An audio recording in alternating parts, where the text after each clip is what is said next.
This year, we spent 10 months working together as a council with administration to understand what administration's priorities are based on the cuts that they've experienced over about a decade, where the gaps are and where they need money to make sure that facilities don't have their roofs caving in, and to make sure that citizens in every area of the city are getting the services that they need.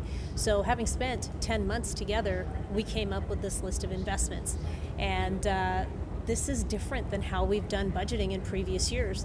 In past years, we find out where we might have some savings, and then we scramble to spend money during budget week. This year, we did everything up front, and that's the investment package you have before you.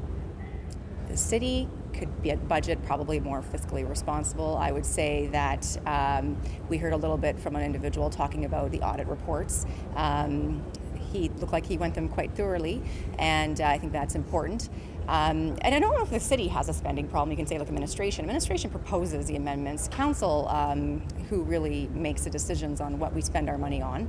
I would say that this budget has been very interesting, not like previous budgets with indicative tax rates. This has come out like a shopping list of council directed priorities, but we've also heard from Calgarians they want us to cut taxes as well because there's an affordability crisis out there. I'm actually quite comfortable with the rate in front of us, and here's why.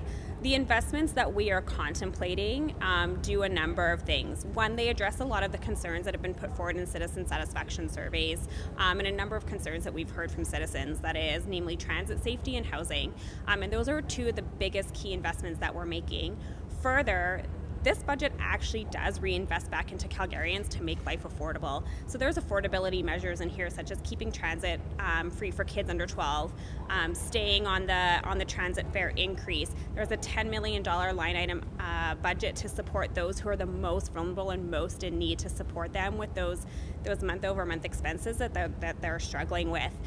There are investments into transit for both the Max 301 North and the Blue Line extension. And so these are all measures that, when you start to add them all up together, create a package of affordability. Affordability is more than property taxes. Affordability is about how we operate as a city as a whole to deliver on services for Calgarians. It's keeping rec centers open. It's building new libraries.